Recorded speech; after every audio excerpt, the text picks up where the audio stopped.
The Tao of Self-Confidence, episode 552. Welcome to the Tao of Self-Confidence, where I share stories of amazing women who have discovered their inner journey to self-confidence. Visit our website at thetaoofselfconfidence.com. Your inner journey to self-confidence awaits.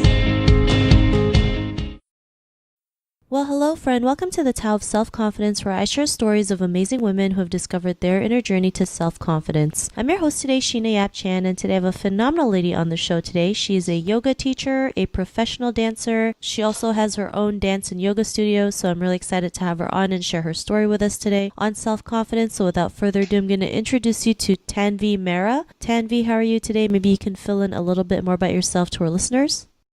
Hi, Sheena. Thank you for having me. Actually, what you introduced about me was perfect. I run my own yoga, dance, and fitness studio space in Bandra, in Bombay, in India, and I teach yoga full time.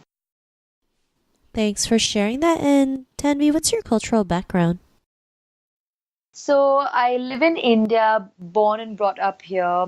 Married now, and I've been in India ever since I was born, and I've been dancing since I was really young. So at the age of 30, to have my own dance studio and to be able to have dance and to be able to spread dance to so many more people is just so exciting for me. So that's my cultural background.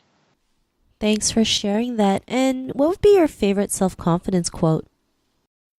It is, you are not what you say you are, but you are what you do. So your actions speak louder than words. Thanks for sharing that great quote. And I always believe actions speak louder than words too. I mean, that's what confidence is on, just believing yourself and then taking action on that belief. So thanks for sharing that.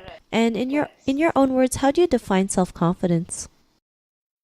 Just being comfortable in your skin, in exactly who you are, and just being very much authentic and not trying to fit into any kind of cookie cutter vision or cookie cutter kind of personality, and just trying to be yourself through and through in whatever you do. Thanks for sharing that great definition. And Tanvi, what was your life like before your discovery of self-confidence?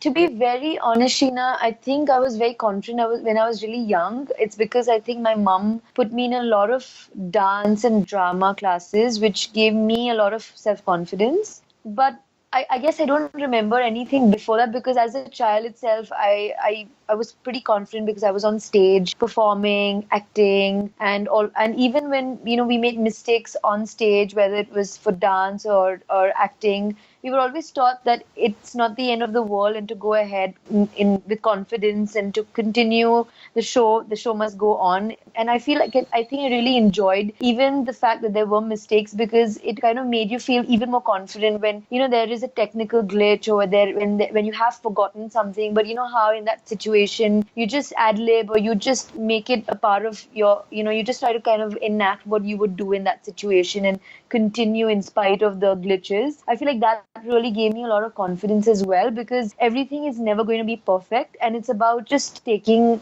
life from wherever it is, and just doing things with a lot of passion and a lot of genuineness. So I think that really gave me a lot of self-confidence. So I think it came to me at a very young age. Thanks for sharing that. And, was there a moment in your life when you realized, you can take like dancing to a whole new level, even make it a career? What was that aha moment?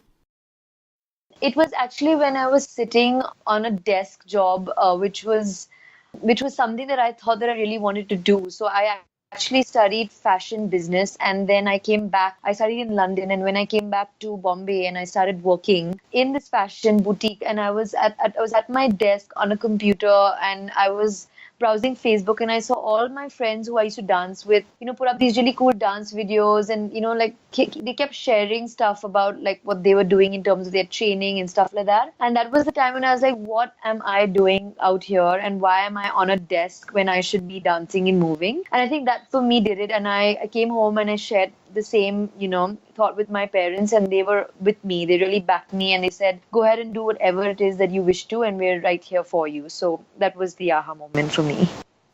Thanks for sharing that. Sometimes we don't think it's possible until, we see other people doing it and realizing like if they can do it, why can't I, right? What's stopping me? So I'm glad you were able to realize that, and because of that, what's your life been like now?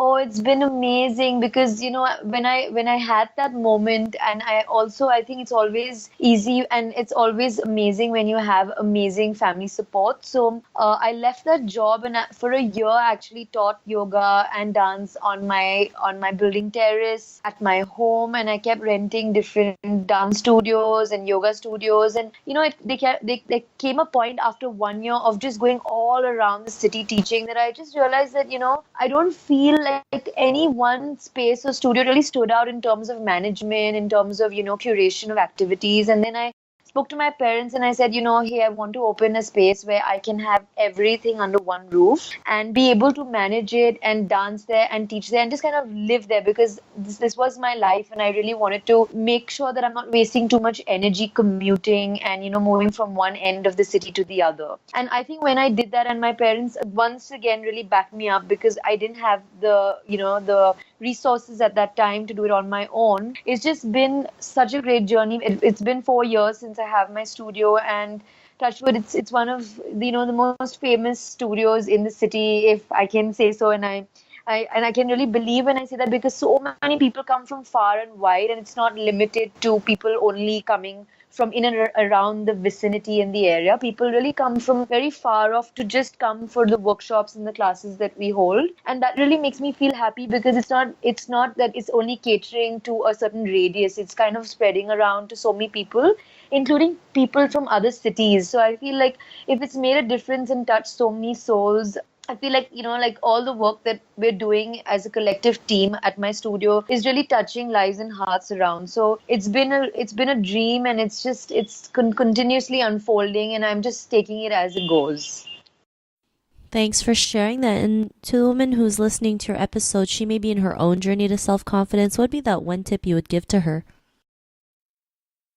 To take risks, to never fear the fact that every now and then there will be that opportunity which will really like scare you, which will really make you feel like, shouldn't I? But I just feel like if you take risks and if you really believe in yourself and in your heart and you pursue your passion, you should just go for things without really looking at money only. And I feel like that's really helped me, because I never really thought of, okay, how can I make money by doing this, or how much money will I earn, or how successful would I be. I just did things for the love of it, and the money just followed. And I feel that's something that you must continuously maintain, because at some point it becomes a lot about money only, and then you kind of lose passion. People also start to feel like there's no more soul in something which is so driven only by money. So I would say do things that you love, and rest will all fall into place, and take risks. Yeah.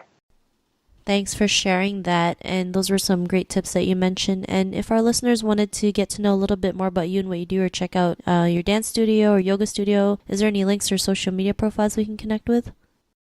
Yes, so on Facebook, it's Tangerine Arts Studio. So it's ARTS and studio. So it's Arts Studio. And it's the same on Instagram. It's at the rate of Tangerine Arts Studio. So these are the two places that you can catch what we're doing every single day, as we update it daily. Thanks again for sharing that. And to our listeners, if you want to connect with Tanvi, you can also head on over to the Tao of Self Confidence.com and search for Tanvi's name. Her show notes will pop up along with everything else that we talked about. And I really just want to thank Tanvi for taking the time to share her story and tips with us on self-confidence. So thank you so much, Tanvi.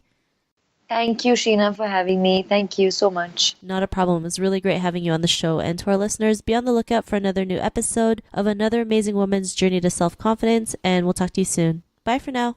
Bye-bye. Thank you for tuning in to another amazing episode of The Tao of Self-Confidence.